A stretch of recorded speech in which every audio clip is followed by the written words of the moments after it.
sense or what you know will please people. I've even been in my legal profession, for instance, I've been in situations where, okay, I'm seeing this really nice opportunity that can take me to the next level. It demands me doing something that does not align with my belief. So at that moment, is your love for Christ going to be greater than the possible gains from that thing? Or are you going to let your desire for worldly gain win? I believe that's the question we should ask ourselves as Christians and as Christian creatives. So you don't, God gave you the gifts. You don't dwell so much on the gift and the gains from the gift that you neglect the giver who gave you those gifts.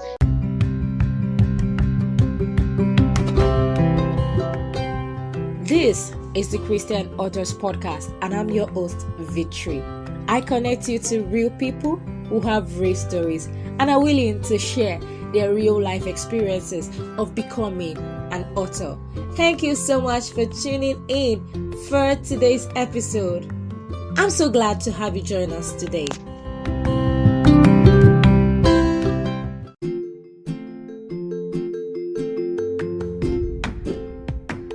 Let's dive in. On this episode, I had a conversation with E.C Hannah, the author of 5 books, and recently she launched a new book, Hadizat. E.C Hannah has a lot to tell you about how she was able to manage being a lawyer and also writing books. You will surely love to listen to our conversation. My name is Hannah. I am a lawyer, a book project consultant, book editor, and Christian fiction author. And I am pleased to be here today. Thank you very much. Alright, so we are pleased to have you joining us. Miss Hannah, I want to start with this question. Everybody has a kairos moment in their life, in something when they just feel like, wow, I should be doing this. So I want to ask you are a lawyer. So what has prompted you to go into the field of writing and not limit your creativity to the law? What made you to say, oh, I'm just going to become a Christian fictional author? Is there a kairos moment in your life when everything just changed? How have you been able to absorb the change without feeling drained in one area or the other? Yes, I am a lawyer, but the truth is I've always wanted to write. I've always wanted to be a writer. Okay, so I'll share something very short with you. When I was in elementary school, primary 3 to be exact, I would cut out pieces of cardboard paper and add them together with gum, super glue in a book form with pages and all. Then I would write a story inside, put a drawing up on the front page, the title, and go to the back and write a short bio and put myself as the author. That was how interested I was in writing. Wow. So always wanted to be a writer. Like I would read books and just imagine myself and my name being on the cover of books and imagine myself being called an author. But let's say one thing happened and for a long time I just abandoned the dream. So when at last I started to think of writing again, I just felt discouraged because I felt I wasn't good enough. I mean, I was reading these wonderful books by wonderful authors and I were so perfect, so good with words, and I'm not good enough to write like them. But something happened in 2020, and that was that I set up my professional editing firm and I went into professional book editing and proofreading.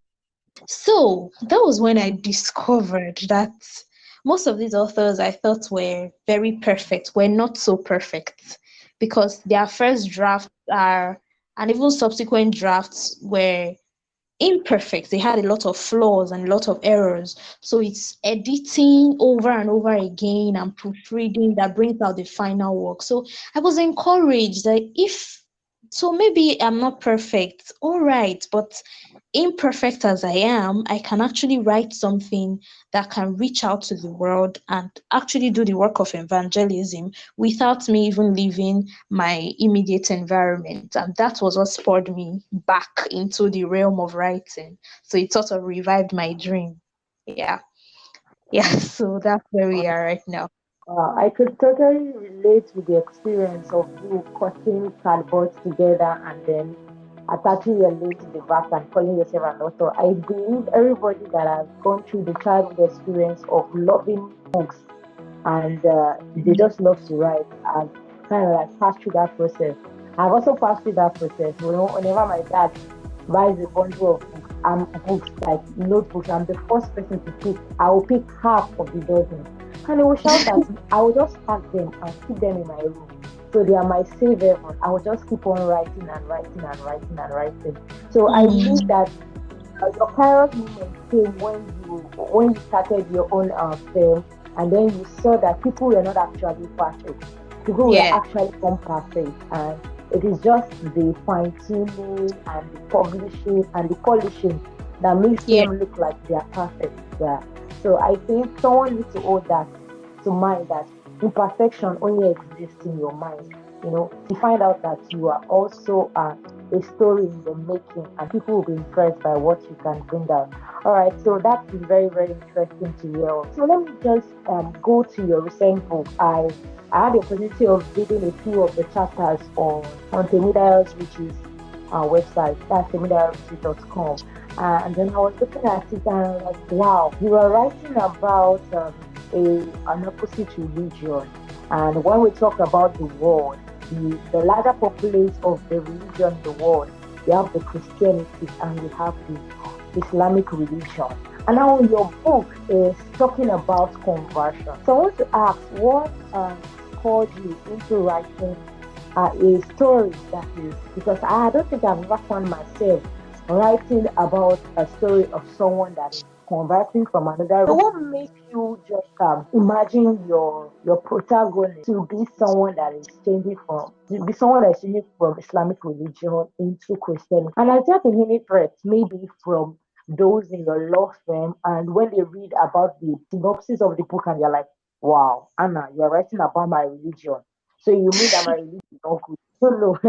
So I don't know. Have there been any, let me say, a minor threat here? And how have you been able to stand out and say, I know what I'm writing about, and I want you to look beyond the clock of religion, and it's about your life and the relationship with God. Yeah, true. Okay, so this one is somehow. Actually, I receive inspiration for my book sometimes in really weird ways, and this book was one of them.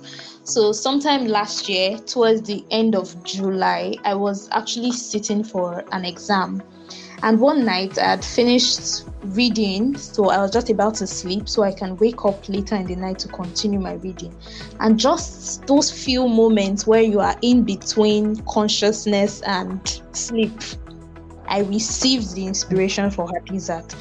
In my mind's eye, I saw the beginning and the end. I didn't see the middle. So it was strange seeing that, but then you are a writer, so you know this excited feeling that comes when you just have a new story and you can't wait to put the words down. So I couldn't wait to finish my exams, start putting the words down. Along the line, when it got really tense at the stage where the protagonist had to make a decision between the religion that she would pitch her tent, I really got lost. I didn't know what to write again. Yeah, Temidayo Ogunleye was my editor and accountability partner.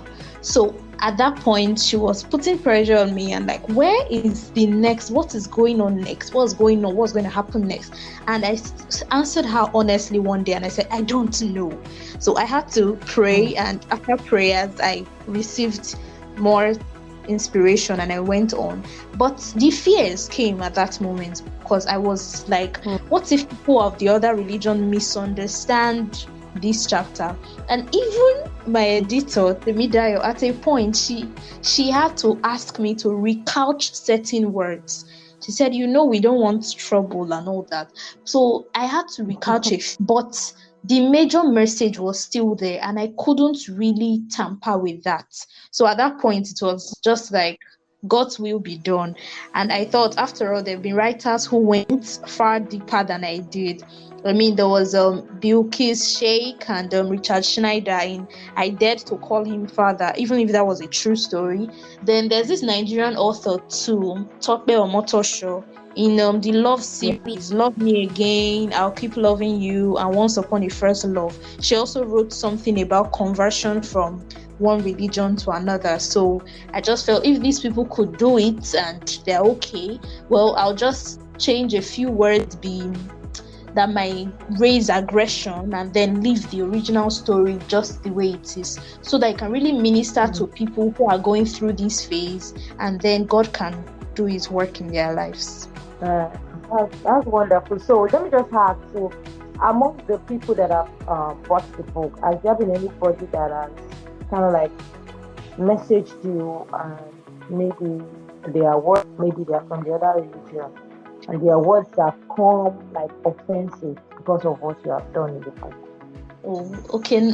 Right now, no one has. So right now, no one has messaged me like that, in that manner. Yeah. I think the wisdom of God is profitable to guide and to direct. So I read a book like that in ISIS, I think I said, and that book was, I was like, Jesus, how can this man just be so blunt and so brutal for me to use the word? I read that book, and no matter your religion, I not feel the love of God.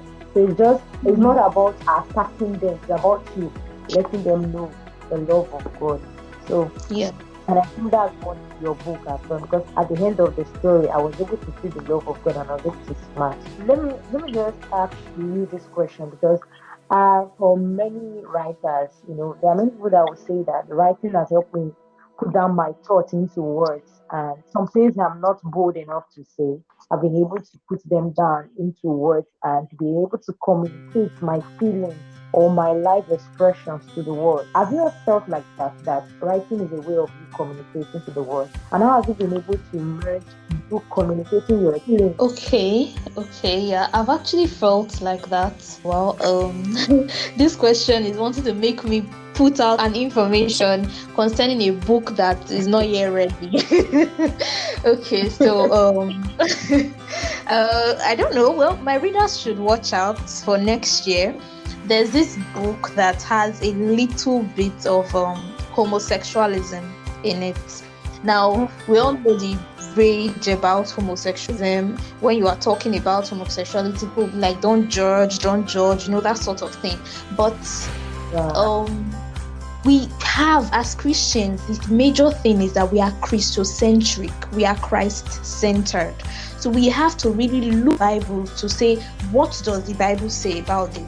So it's not about writing what will please your audience or what will please people. I've even been, in my legal profession, for instance, I've been in situations where, okay, I'm seeing this really nice opportunity that can take me to the next level. It demands me doing something that does not align with my belief. So at that moment, is your love for Christ going to be greater than the possible gains from that thing?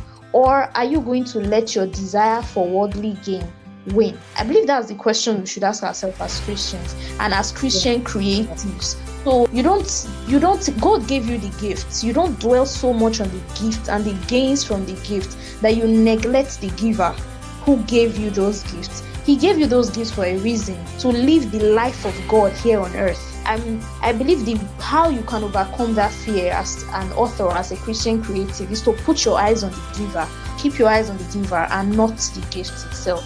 I believe that's something that has helped me, and I believe it will help others as well. Okay, so what are some of the advantages of writing Christian focused book? Like, what are the advantages and disadvantages that has brought to you? Okay, so I'll start from the advantages. Christian fiction for me has been a conventional sharing the good news. A lot of people they believe that soul winning is just person-to-person evangelism or holding crusades and winning souls, but That is not true. For instance, Thoughts of the Release earlier this year is an anthology of poems, of Christian poems that actually reach out to the depth of the soul, and testimonies have come since the release of Thoughts of the Redeemed. So even at a time I was outstanded at what God was doing in the lives of people. So I believe Christian fiction is a not so conventional way of sharing the good news, and I believe that's one of the advantages for me. You are being creative, and yet you are winning souls, because it's both entertaining and soul winning as well, because you win souls through Christian fiction. Then the second thing for me is the fulfillment and satisfaction when people call me or send me messages and they're like, oh, this book touched me, it's a situation I'm passing through right now, and I got something from the book that really ministered to me, and I feel so fulfilled and satisfied that, oh, God is doing through me. And really, there's no greater feeling than that, than doing the work of your Father. A third one, I'll just stop there. A third one is that it's a cool side income. You know, the Bible says that it is God that power makes wealth. That power is not really the physical power. It can be ideas or relationships or such like. For me, in this case, it's inspiration to write. And it gives a cool side income, because here I am doing my day job as a lawyer, and then I was just telling my sister today, just receiving credit alert that, oh, someone just bought your book on Seller, someone just downloaded your book on Okada Books, you know, that sort of thing. So it's actually a cool side income. Now for the disadvantages. You mentioned one that people just feel Christian fiction is boring, but most times for those people that say that, some of them have never actually opened a Christian fiction book. Because if you read Christian fiction, you would know that Christian fiction is interesting. Okay, I also want to say, because normally I like to sometimes as a Christian romance author. So some Christians just take the issue somehow and be like, how can a Christian be writing romance and all what's not? But what I say is actually part of the Christian life. Because you have marriage in Christendom, and there's romance in marriage. So romance is actually part of the Christian life. So what are we talking about? We are, as long as you are not going overboard with description or depiction of some graphic description of some scenes, then it's just all right. You can write clean fiction. There's someone who wants entertainment. Instead of turning to the stories of the world, that person will simply turn to stories that are fictional but also tell the message of Christ. Then another disadvantage I really want to point out is that some people just feel because you say, oh, you are a Christian fiction author, that your books should be for free. They're like, oh, since you want to win so free, that's not a way to encourage creatives. That's no way to encourage them at all. Don't say, oh, because you're writing for Christ, then give it out for free. No, I don't subscribe to that.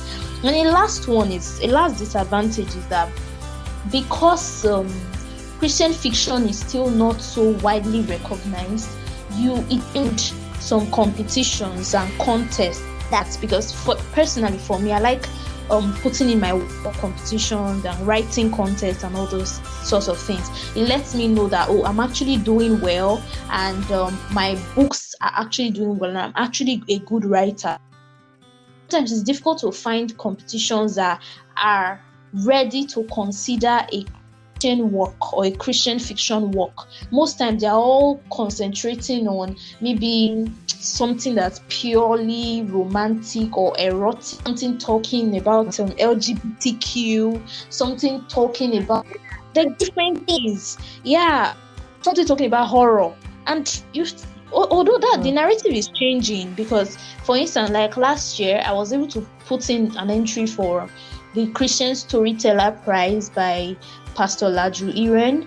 I was also able to submit one of my works, Intertwined, got to top 5 in the African Christian Fiction Writers Contest. So the narrative is changing slowly because some contests are coming up that border Christian works. But I feel there should be more. And in fact, I'm going to be using this medium to announce that there's actually one that I'm planning, a Christian Writers Contest. It's going to be published in November. So the ground plan is on. Everything has been planned since May, but we're going to be doing it in November. So I believe there should be more competitions and contests for Christian story writers, Christian poets, and all that to actually showcase their creative work, their creative side, and possibly win awards for it.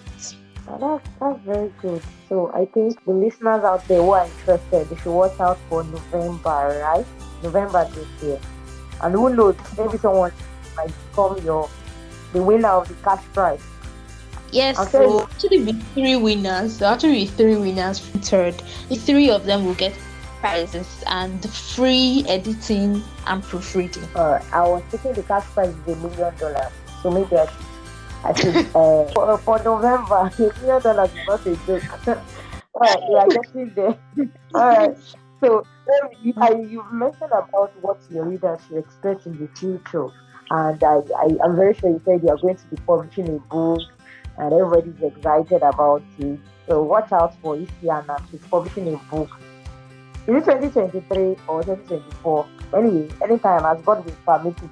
So you watch out for more of our books. So let's just ask this question to wrap everything up. So how have you been able to tackle the fear of launching out? And because we understand, we already talked about you not the imperfection exists in the mind. So yes. What advice do you have for authors out there intending new existing authors like yourself and like me? Although I had to work on myself first to overcome the fear of launching out, but it's also helped that I had a supporter, someone I can call a hype woman, and that person was Ogunleye Temidayo. So we met in 2018, but it was in 2019 that she had to see some of my works, and she noticed that I could whip up a very interesting story in minutes. And so from that moment, she kept on disturbing me. Hannah, you write well.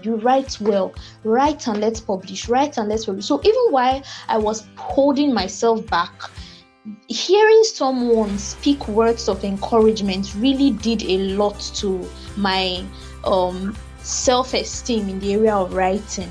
So I believe it always helps to have a supporter and an accountability partner, because most times if you just start writing, if you don't have someone to keep you on your toes, you would end up never finishing that work.